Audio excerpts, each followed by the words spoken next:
Hey everyone, and welcome. Today, we're diving into a big question for anyone looking to build wealth: stocks or real estate. Both are powerful ways to grow your money, but they operate in completely different worlds. By the end of this video, you'll have a clear understanding of the pros, the cons, and which one might be the perfect fit for your financial goals. Let's get started. First up, let's talk about stocks. What are they, really? When you buy a stock, you're not just buying a digital ticker symbol, you're buying a small piece of ownership in an actual company. Now, how do you make money from this? There are two main ways. The first is through capital gains. This is simple. You buy a stock at one price and sell it later at a higher price. The difference is your profit. The second way is through dividends. Some companies share a portion of their profits with their shareholders, usually paid out every quarter. It's like getting a little thank you check just for being an owner. So, what are the big advantages of investing in stocks? The biggest one is liquidity. You can buy or sell your stocks on any business day with just a few clicks. This makes it incredibly easy to get your money out if you need it. Stocks also offer the potential for very high long-term returns. Historically, the stock market has been one of the best wealth-building machines over the long run. Plus, it's super easy to get started. With modern apps and online brokers, you can begin investing with just a few dollars. Of course, it's not all sunshine and rainbows. The main downside to stocks is volatility. Prices can swing wildly, sometimes in a single day. The market goes up, but it also goes down, and that can be scary. To succeed, you really need to do your research and have the patience to ride out the bumps. This leads to another risk: the emotional one.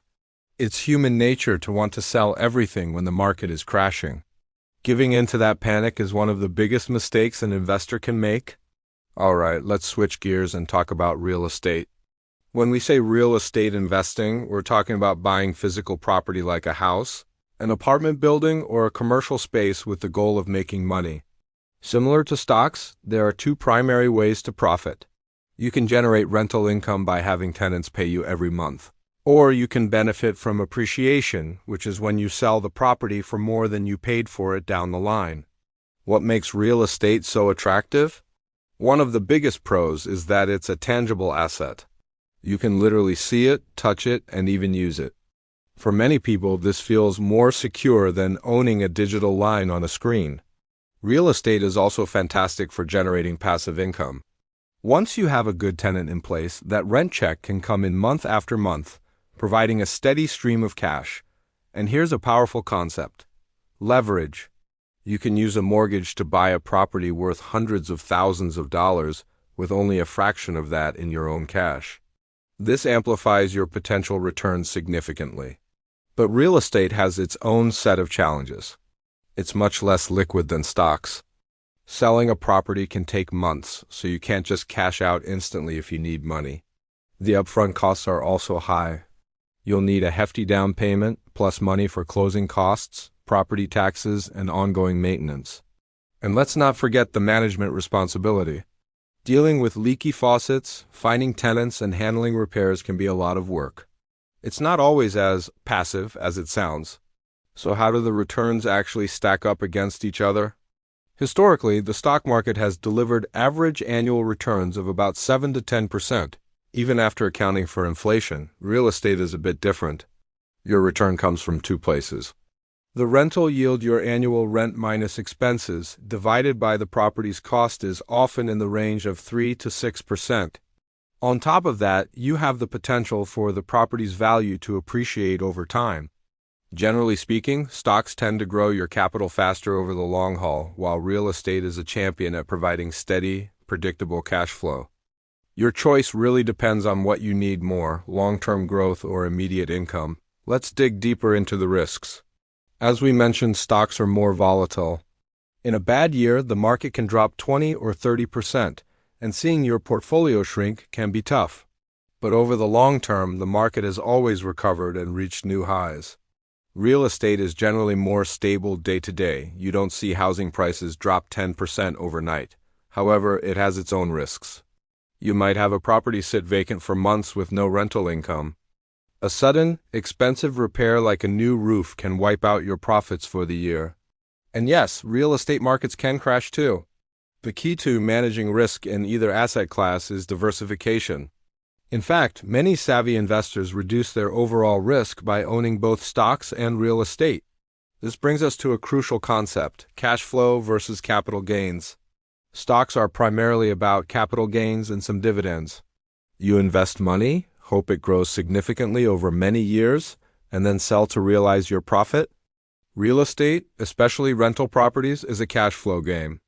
The goal is to have the monthly rent cover your mortgage, taxes, insurance, and repairs with some money left over for you. This positive cash flow is money in your pocket every single month, which can help cover your living expenses or be reinvested. This consistent income is one of real estate's biggest draws. What about taxes and costs?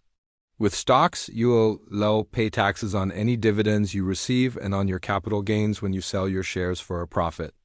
The good news is that brokerage fees are incredibly low these days, often zero for buying and selling. Real estate has more complex tax implications. You have to pay annual property taxes and insurance. And when you sell, you'll owe capital gains tax. But here's a huge advantage: tax deductions. You can deduct mortgage interest, property taxes, maintenance costs, and even an expense called depreciation, which can significantly lower your taxable income. Now, let's talk about accessibility and effort. Stocks are the clear winner when it comes to ease of entry. You can open an investment account online in minutes and start investing with as little as $1. Once you've bought your stocks or funds, it can be a very hands-off passive investment, especially if you're a long-term investor. Real estate is the opposite. It requires a lot more capital to get started. Finding the right property takes time and effort. And unless you hire a property manager, which eats into your profits, you'll be actively involved in managing the property, from screening tenants to coordinating repairs. It's more like running a small business. So, after all that, who should choose which? If you're looking for something that's easy to start, offers high growth potential over the long term, and requires minimal hands-on effort, stocks are probably your best bet. You can set it and forget it, letting your money grow quietly in the background.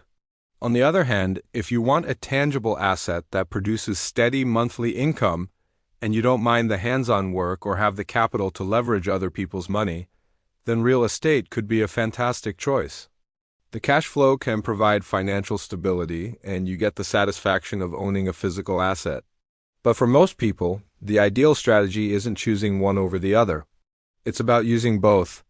You can use stocks for their powerful growth and liquidity, and use real estate for steady income and diversification. So which is better, stocks or real estate? As you can see, there's no single right answer. It completely depends on your financial situation, your goals, and your personality. Stocks can build your wealth faster and with less effort, but real estate offers stability, cash flow, and the power of leverage. The most important thing is to start early, educate yourself, and invest consistently, no matter which path you choose. Your money should be working hard for you, whether it's in the stock market, in a rental property, or ideally in both. Thanks so much for watching. If you found this breakdown helpful, please hit that like button, share it with a friend. See you in the next video.